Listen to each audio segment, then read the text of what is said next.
Hey. Did you know I wrote a book?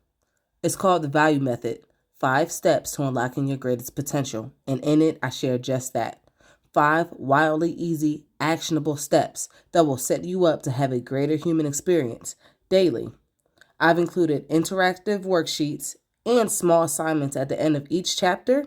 You're literally creating a living blueprint of your best life. Be sure to check out the show notes for the link to purchase your copy and a copy for a friend. What's up, everyone? This is Resilience in Action with Erin Brown, the #1 podcast for anyone looking to have a greater human experience. What's going on, everyone? This is Resilience in Action with Erin Brown, and our special guest today is Karaleigh Garrison. Karaleigh, thank you so much for being here today. Absolutely. I'm so excited to be here. Wonderful. So I don't want to butcher your bio. I know you sent it to me, but I want you to tell us a little bit about yourself. Yeah, absolutely. So I'm a singer-songwriter. I'm a podcast host with the Seeking Sunshine podcast, and I'm a self-care coach for burnt out moms, which I decided to go into because I actually have 3 special needs kids, and my husband has been disabled for the last decade. So my life's a little bit insane. Wow, so you have a lot going on. Mm-hmm. So let's start at the very beginning. Okay, you and your husband, you've been married for 14 years. Mm-hmm. How did that start? Oh boy. So I went to college. I know it's all crazy, right? I went to college at 18 Hmm. and I met and married my husband in 7 weeks in my first semester of college at 18 and a half. We met in October and we got married in November, and just I just knew, I on our first date, it just all like clicked into place and I was like, "Oh my gosh." So yeah, then we got married in December.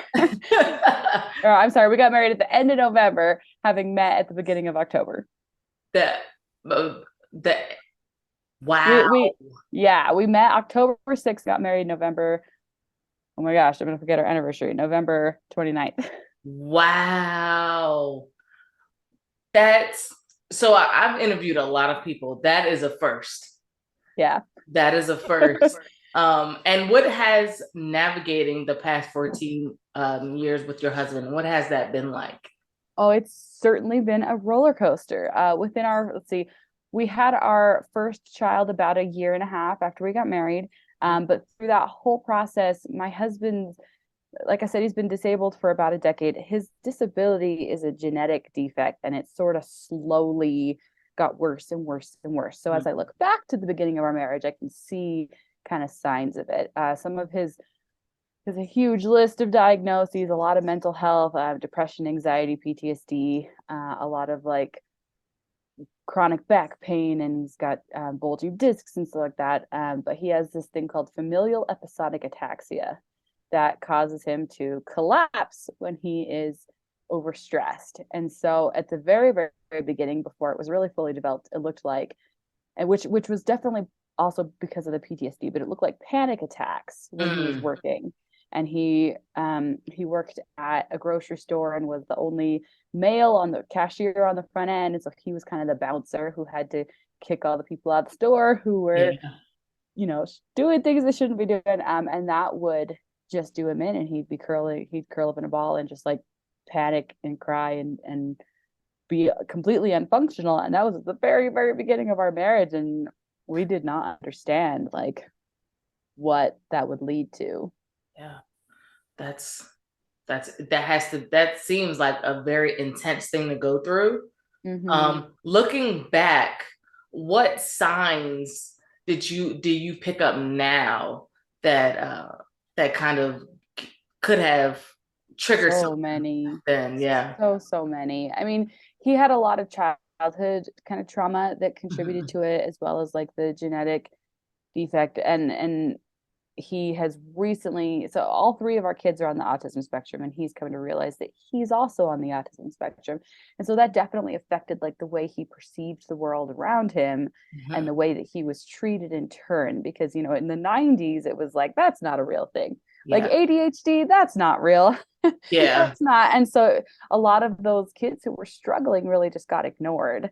And like, we're just going to spank it out of you and we're just going to, you Hmm. know, find other ways to cope. And, that doesn't really work for Yeah. people who are really, really struggling. And so he did half of his college career before he was diagnosed with ADHD and got on medication for that. And when he first was able to get on medication for that, it was like a whole new world opened.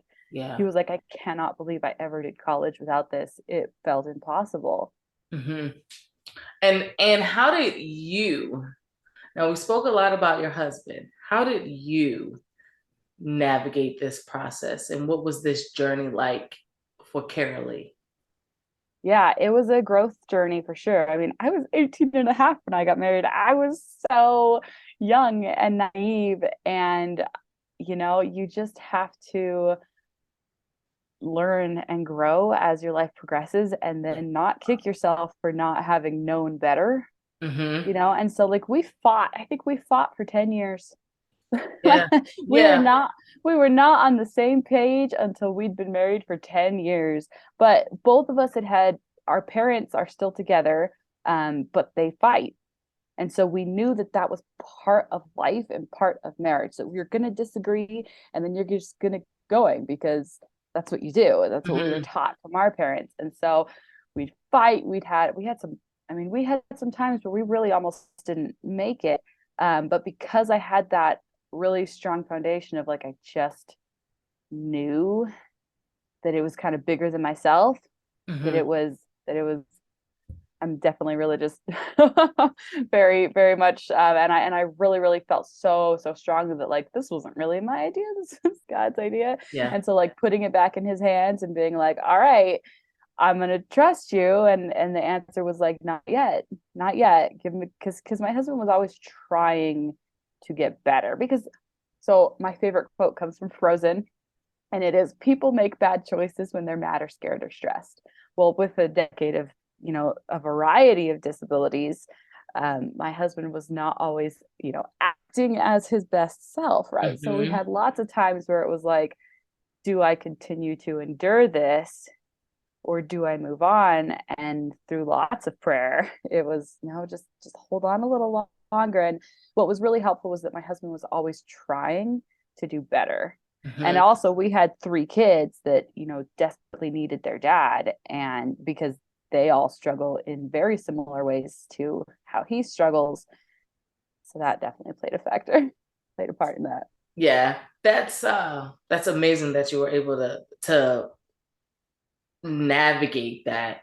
Um, like you said, being married at such a young age and you just knowing. So knowing Yeah. that, giving it to a higher power and knowing that you're going to get through it. Sometimes it's a little shaky, I must admit, but Oh, it's so true. how did what is it like now showing up for your children? It's still hard. I could tell you that the worst struggles we ever had were when my husband and I were on different sides of the page.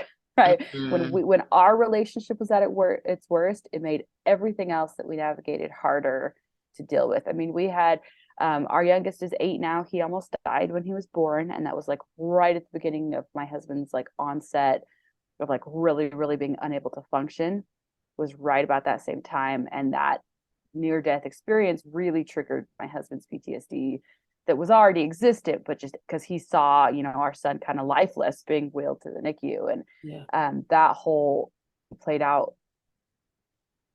That was a really tough one. And then we have a severely autistic nonverbal, well, semi-verbal now son, Joshua, and he almost died when he was diagnosed with type 1 diabetes 4 years ago. And that was another like really, really crazy experience. But each of those was easier to navigate when my husband and I were on the same page. Like if we Mm-hmm. like we've been through like really hell and back. It's been quite an insane journey. But if we could be united, it made all the difference. It made everything more bearable.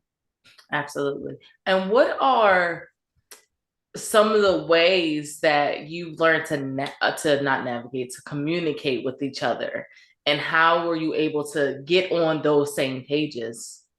Yeah, I love what Brene Brown taught us all about, like, what story are you telling yourself? Because that Mm, makes a huge, huge difference in communication. It's like, here's how I'm understanding what you're saying. And oh, it turns out it's entirely different from what you were intending to communicate. Like, actually, yesterday, so we're both singers and we were singing at a little restaurant, and he started elbowing me in the middle of a song. And my interpretation of that was he was telling me to shut up and stop singing. And I was getting really offended right there in yeah. that moment. And he's going, and then we talked about it. And he was like, "Oh, I just wanted you to scroll my phone up. I needed your help to scroll my phone up. And I was trying to like nudge you and get you to scroll my phone up for me because I couldn't see my notes." And I was like, "Oh, that's not even at all, how I took that." And since Mhm. we are able to sit there and go, "Oh, here's what, here's how my perception, altered how you intended your words to come across." Yeah. Like that makes such a big difference. Plus, just knowing each other really, really well. That is the That is, key. yeah, That is key to understand and learn each other's triggers yeah. and what sets you off and also what motivates you, what drives you. I Mm, believe in a partnership and a relationship, you have to really, really take the time to get to know the other person so it can run. And now there's going to be bumps. We all know that, right? There's going to mm, be bumps down the road and speed bumps and all that good stuff. And, roads are crazy right here. So, but learning how to sit in that car with their other person and navigate those bumps together. yeah, Yeah. yeah. And it's like people make bad choices when they're mad or scared or stressed. And so it's like noticing that, like, when somebody is talking to you, and they say something that's offending you, usually it has to do with themselves. Like if they're saying something that's like overtly offensive, it's because they aren't taking care of themselves.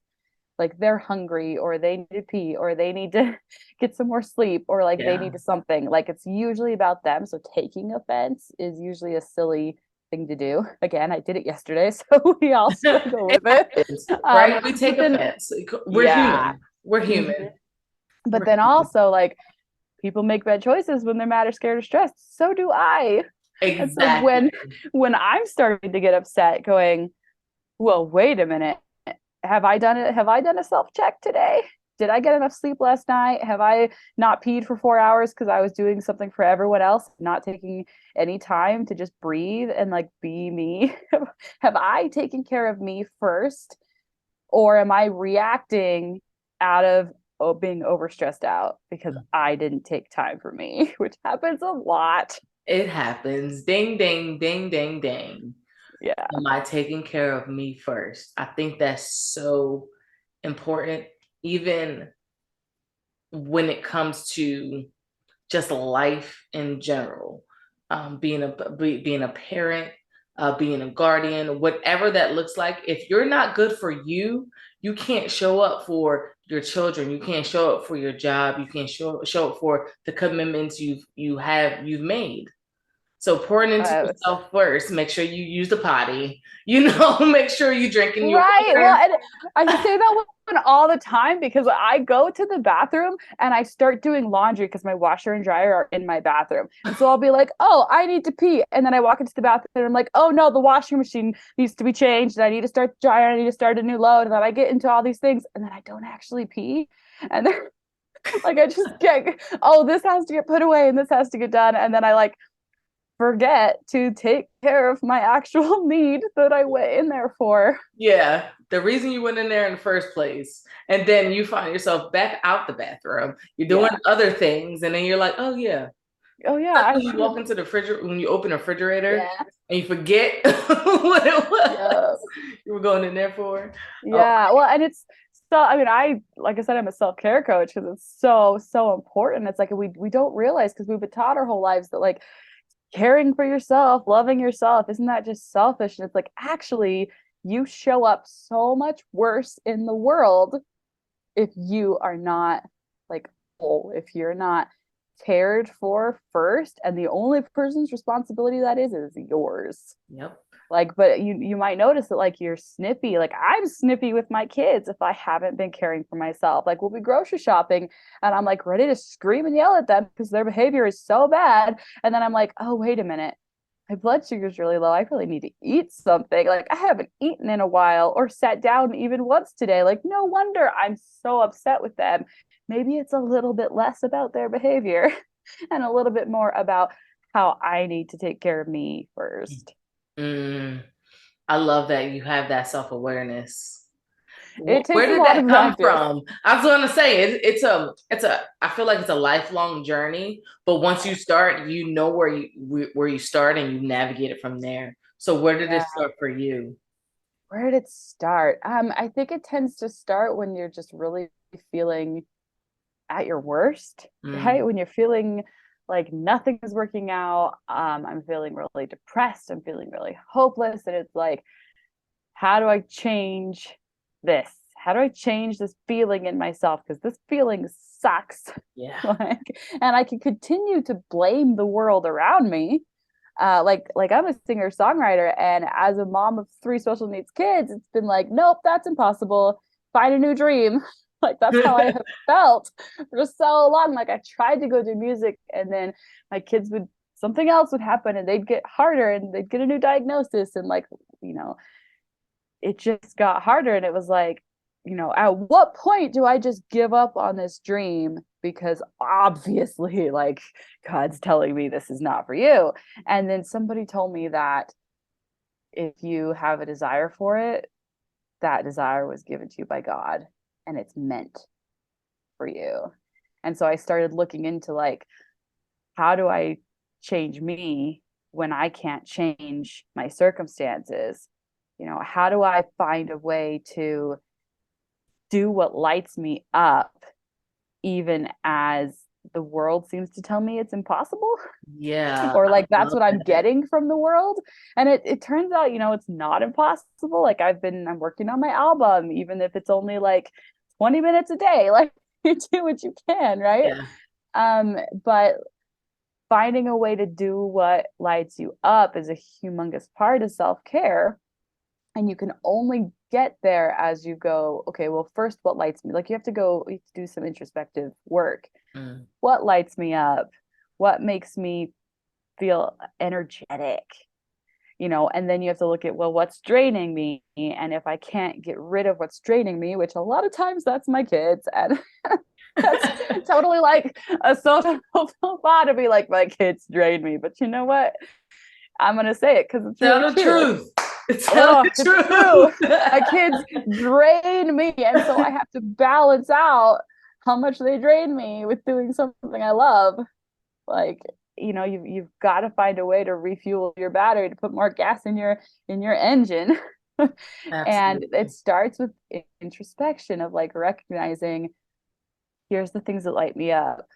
Here's the things that make me feel at peace. And like choosing to go towards those things more and focus less on the things you don't love. Yeah. Are you an entrepreneur or a small business looking to take your brand to the next level?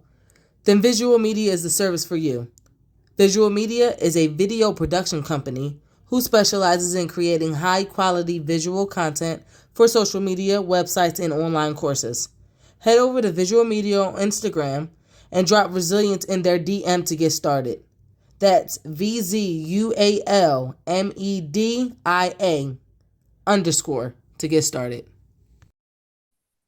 Yeah, I love that. That entire piece was just that was chef's kiss because you said so much that I hope it did not go over anybody's head.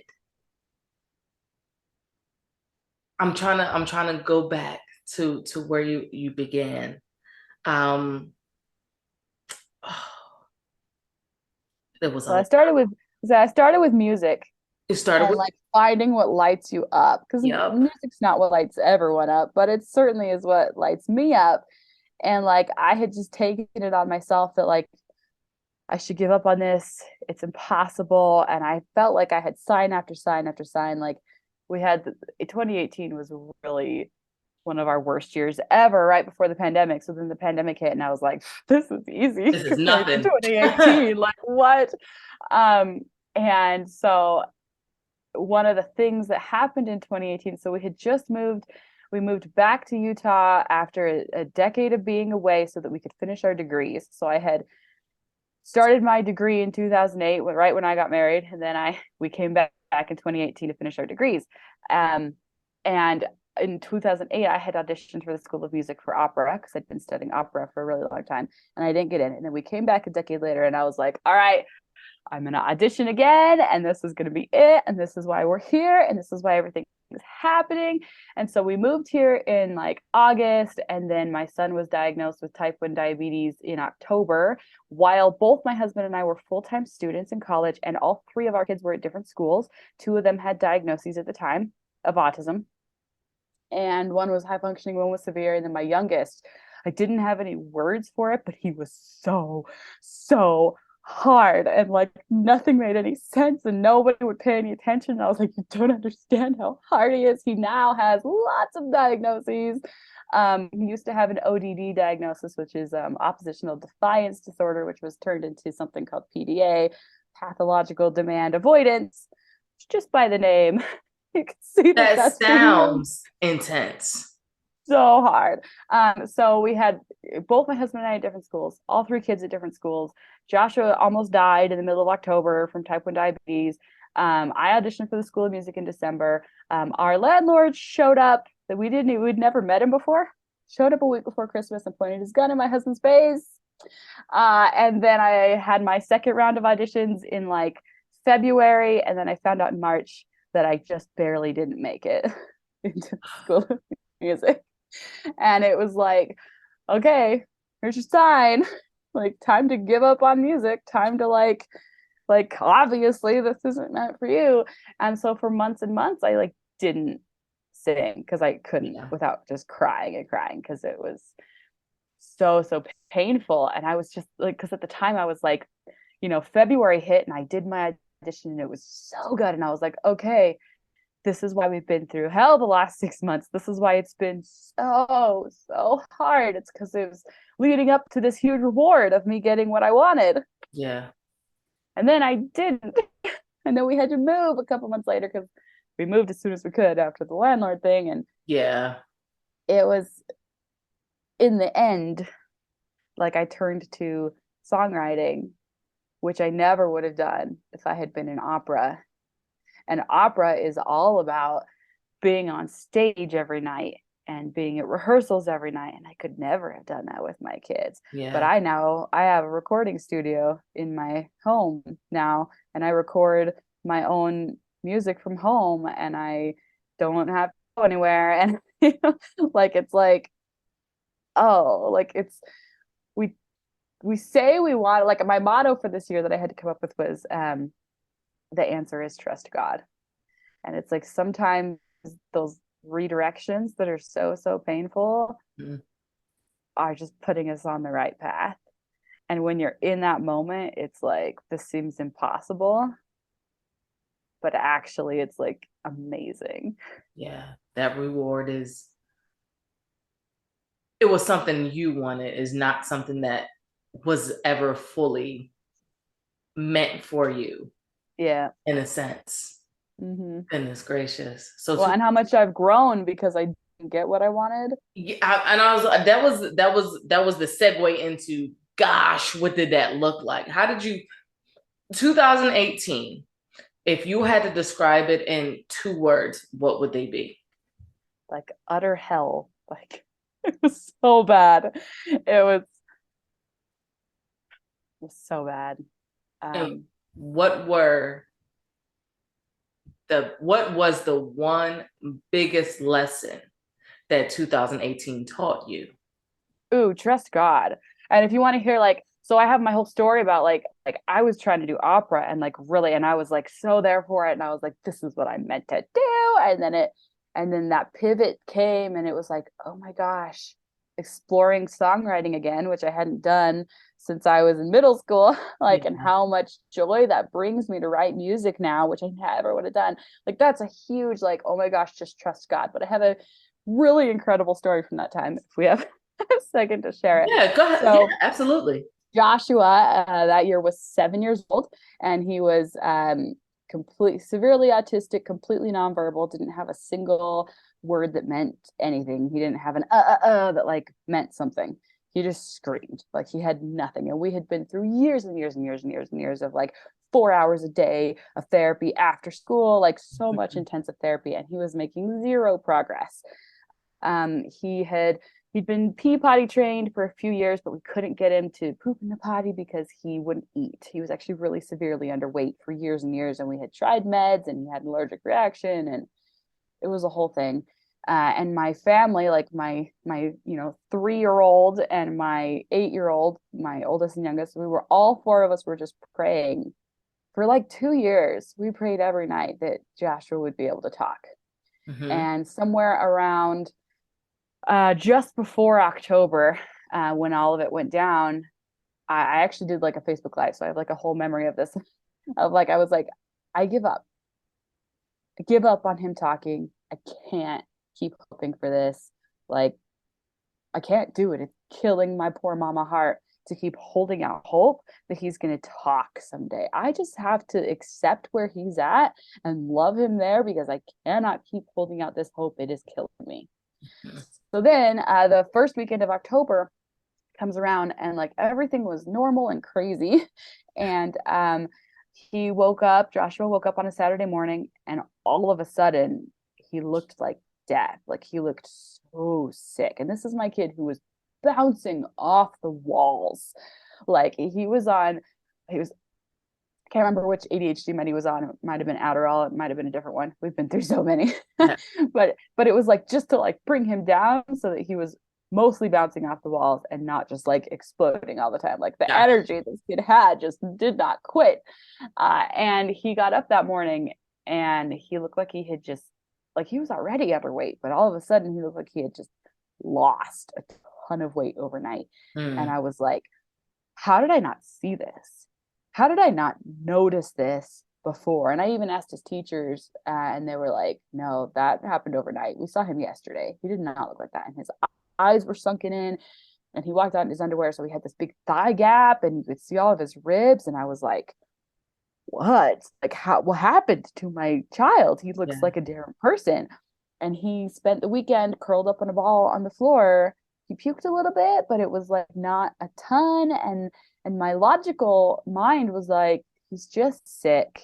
Like there's no symptoms here that are like, take him to the doctor. It's just a sick kid. Give him a few days, he'll get better. But my mommy brain was like blaring alarms, like something's really wrong here. Mm-hmm. He let me hold him. He let me cuddle him. He never would let me do that ever. He would never let me touch him before. And now he was letting me hold him and snuggle him, and he didn't need his meds because he just slept all day. And so that was Saturday and Sunday. And then Monday, I was like, no, we're going to the pediatrician. And I had to carry him into the pediatrician's office because he was too weak to walk. Oh. And took him in there, and he laid on the floor, curled up in a ball, and she didn't even look at him. She was like, he's just a sick kid. Like, just give him a couple days, he'll be better. Like, and I'm going, no, we've been through loads of Exactly. illnesses. I've got 3 kids. We've been Yeah. through this. This is not the same. And she was like, well, I guess we could try to do blood work, but he has autism, so that's going to be really hard. So we should not. And I was like, what? So What? she was like, just come back. And if it's still bad in a few days, we can try to do the blood work, but just give it a few more days. And so I carried him back to the car and we went home. And like I said, my husband and I were both in school full time and 3 kids in 3 different schools. So we were sort of trading off of like who's missing class to stay home with the sick kid. So my husband was home with him and I was in class, and he texted me a picture Wednesday morning of Joshua. And like to this day, my husband cannot look at that picture without sobbing. Mm.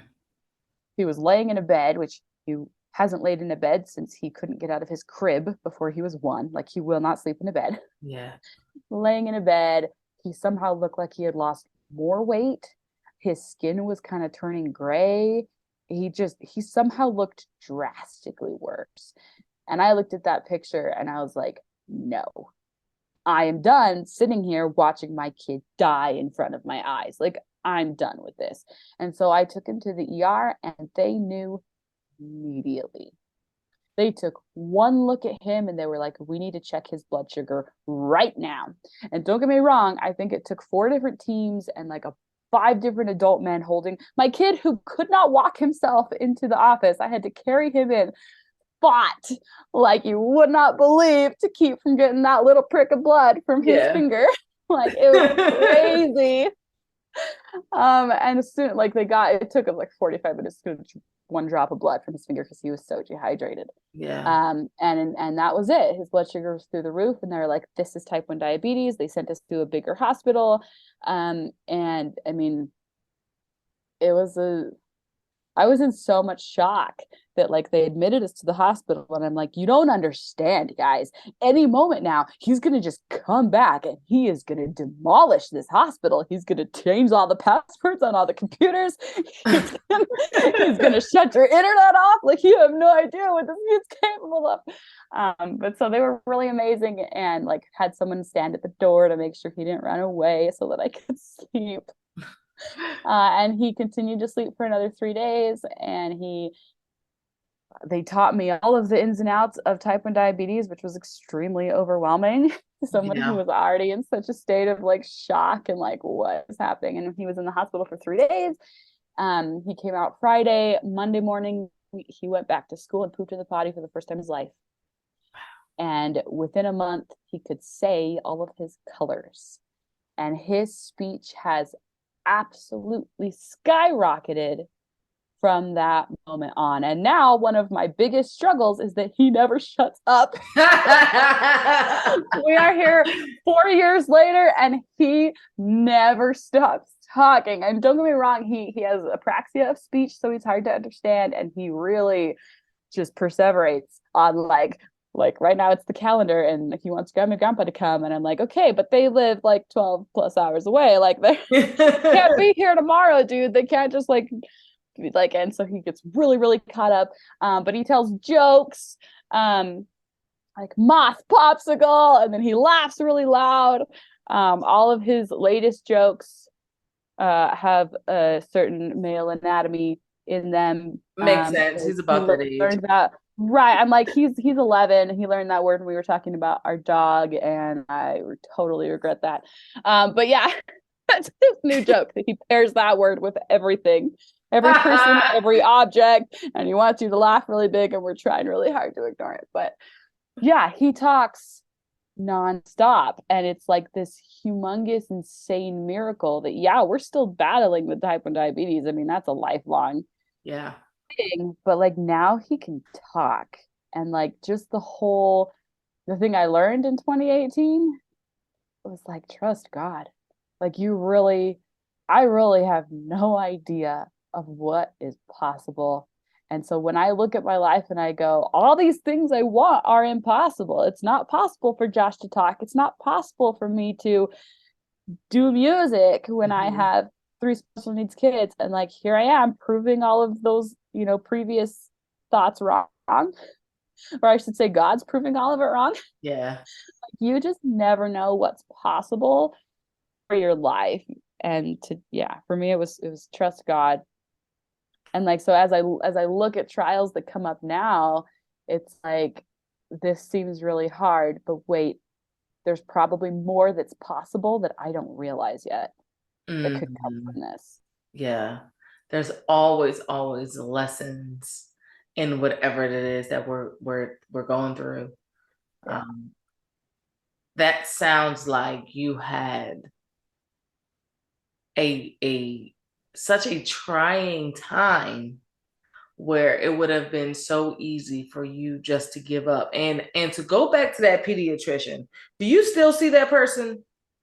I think I see her occasionally. What's amazing is like, they just don't know. We see a developmental pediatrician for Josh. Like, my kids don't usually need sick care visits. They need med visits. And like, so anyways. Because just for you to have the audacity to say he has autism, so let's not try. Yeah. That kind of grinding my gears a little bit. Oh yeah. Ma'am, Yep. what does that even mean? That means you don't think my son deserves to this isn't normal. And how dare I understand doctors, right? They do the best that they can with what they have Well, sometimes. and I've seen it with schools and I've seen it all Mm, over the place where it's like we don't have the resources to help him. And mm-hmm. I've seen that not just with Joshua, but with my other son as well, with his Yeah. he has some big behavior issues, and it's like we just don't have the resources, and it just depends on like where you're at in, I mean, Mm-hmm. we're in the US, but like frankly Utah has some of the worst special needs services Yeah. hands down across the US, and we've lived in California and Texas, so I've seen how they compare, and Mm-hmm. California is the best. And so it's get it like having better care Yeah. Do you think you'll stay in for Utah? hmm. Are you home? Like, is that where you live? Will you stay there? Hey, hey, hey. If you're enjoying this content, do not forget to rate and review. Wherever you're listening to this podcast, be sure to rate and review. It helps us reach more people in more ways. Now, let's get back to some resilience. I'm really hoping we'll be out of here by this year. Love it. We came back to finish school, Yeah.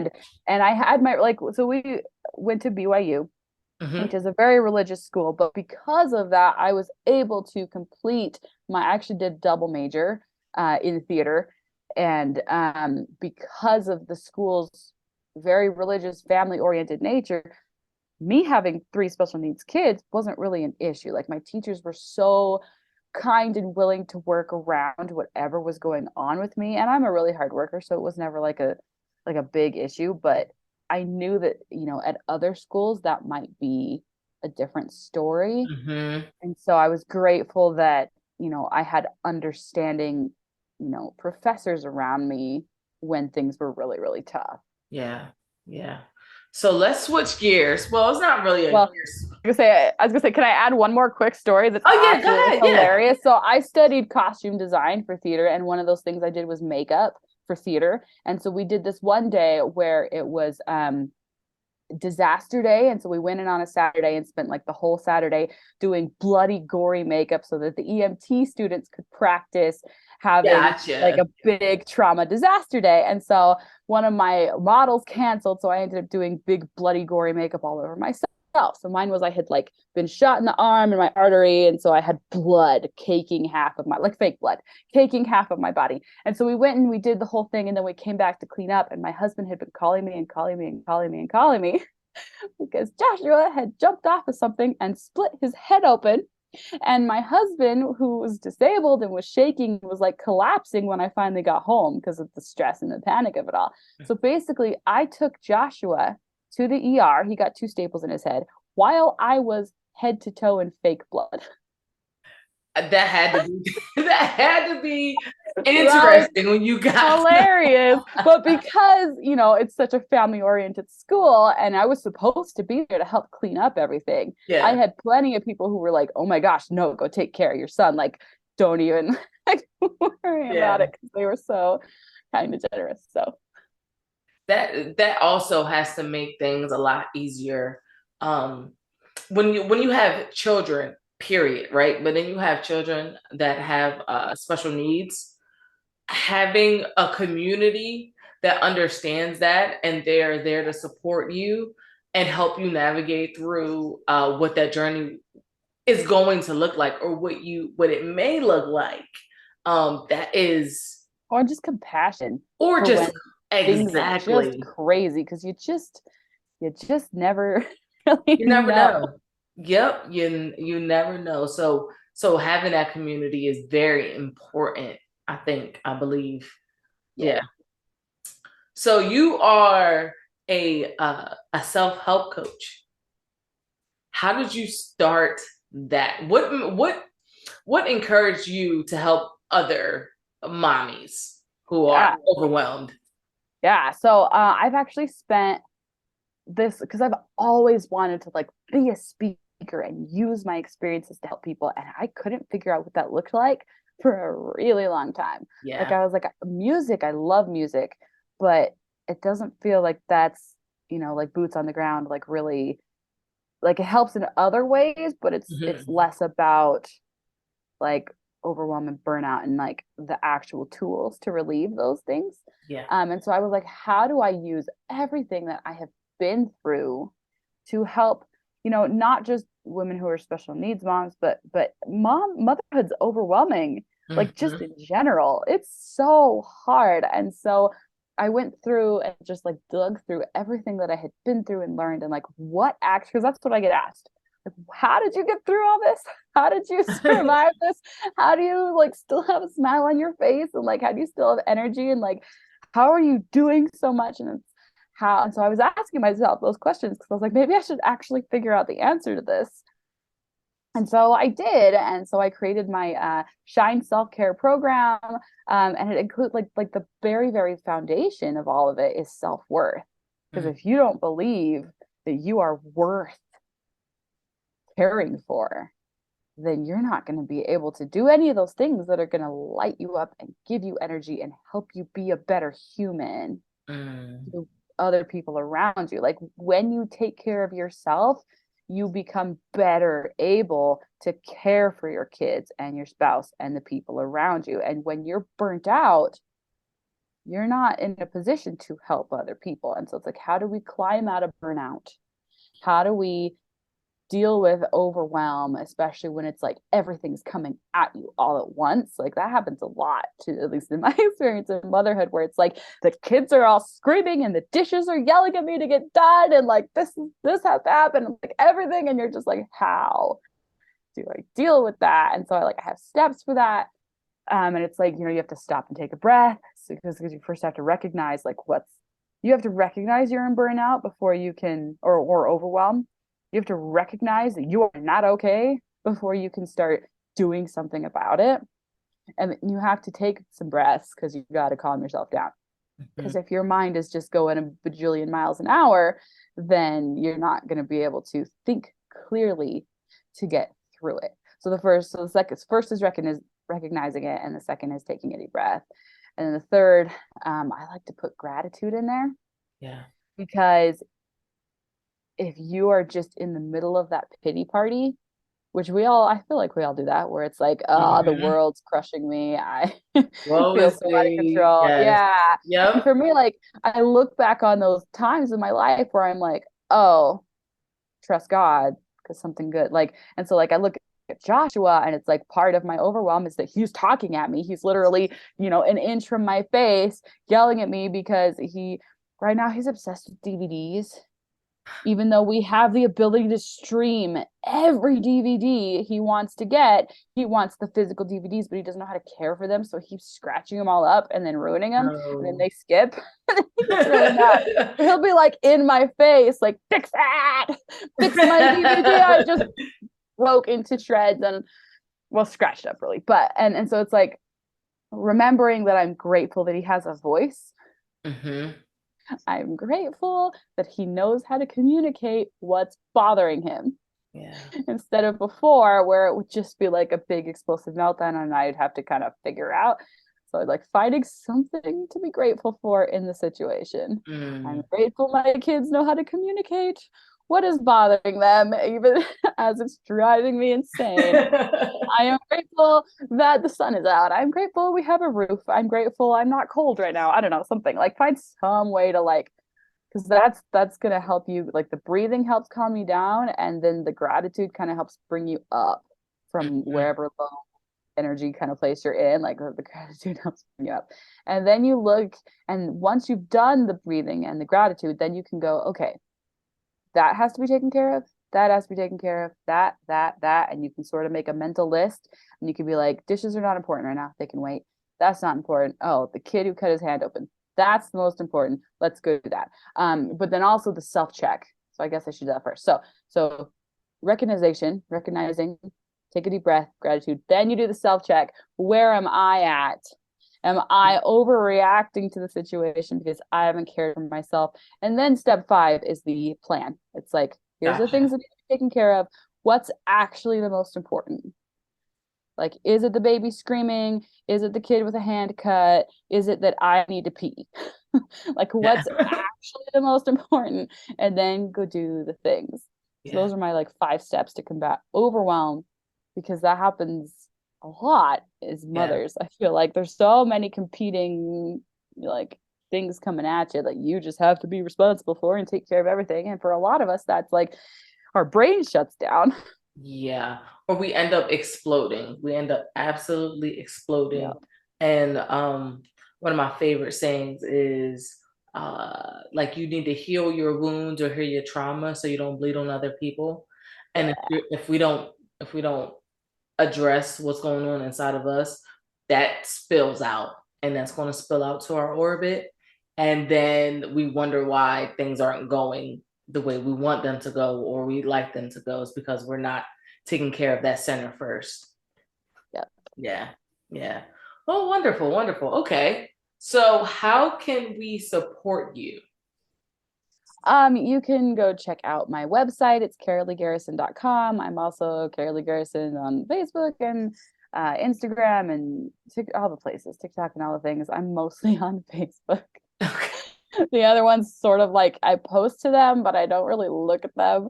But everything's on my website. All the links to all the things are on my website. You can find all the links to the music. You can find all the links to self-care coaching and of course the podcast. So I will put a little snippet. I love my podcast. It's called Seeking Sunshine.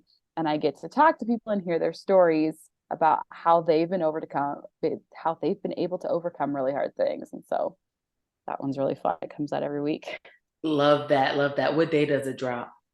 Tuesdays. Tuesdays. Oh my gosh, we have so much in common. I too have a podcast where I Yes. interview people and how they've overcome obstacles, and it It's also so drops on important. Tuesdays. It's It is very so important. beneficial because it's like people need to be able to share their stories. Like it's so healing to be able to share your story, but then it's also like really beneficial to the audience to be able to hear from different people and different perspectives. Because like we tend, especially like as moms, special needs mom, like we tend to get really stuck in our own little bubble. But the Mhm. more that we can hear from other people and connect to people who are different from ourselves, like the more love and compassion that we have for them. And it's like this, there's this thing that said, it's like you can't hear somebody's story without loving them, like without start like, and Yeah. that's just so true. Like when you really get to hear the things that people have been through, like, and then we also get to learn, like, what did you learn from your trials? How did you get through it? Mhm. And we learn about your journey and I ultimately started this podcast so I could collect stories, systems, and strategies to help other people not only, share their stories, but let our listeners hear their stories, Yeah. and it doesn't matter when I do it.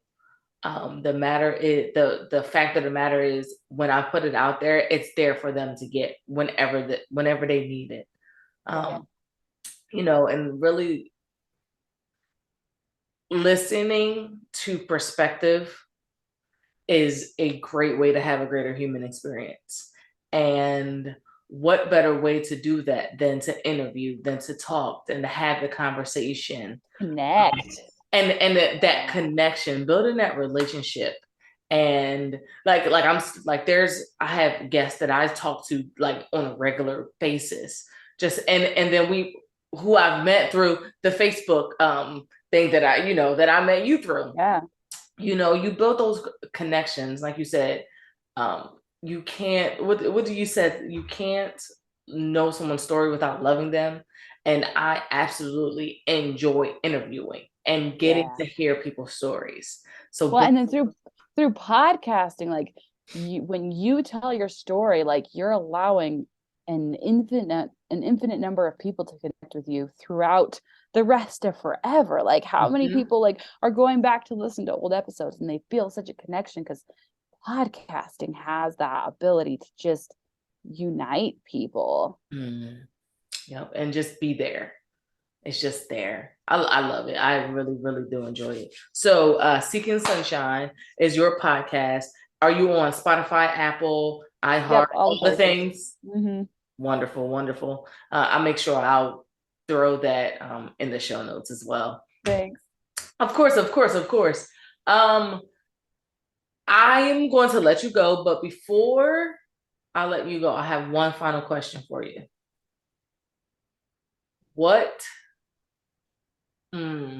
I'll keep it simple. What does resilience mean to you?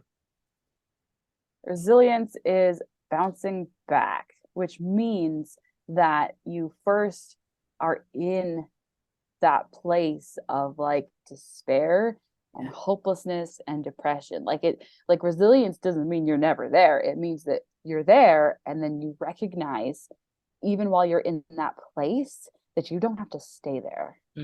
That there is more, that there's a future that is bright and beautiful and amazing, and you don't have to stay in this place. And so it's not just like, oh, okay, I'm out of the place now, like I just decided to get it. It doesn't usually work like that. Like usually it takes some, as Brene Brown says, rumbling with what's going on. Like you have to like figure some stuff out about yourself, and sometimes it means sitting in that for a little while, but then coming out of it.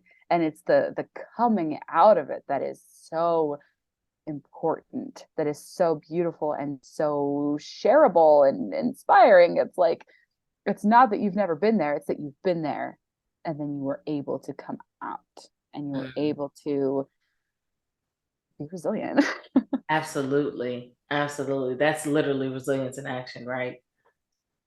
I just want to take a moment before we cut out to just acknowledge you and acknowledge the dedication, the commitment that you have not only to yourself, but to your family, to God. And I want you to know that your story matters. And regardless of what anyone else has to say, you're doing a phenomenal job. And I just want to let you know that you're seen, you're heard, and you're loved. Thank you. Absolutely. Absolutely. Thank you so much for being on today. You are so welcome. Thank you for having me. Of course. Thanks for tuning into this week's episode. If you enjoyed it, be sure to rate and review. And remember, resilience in action will always lead to a greater human experience.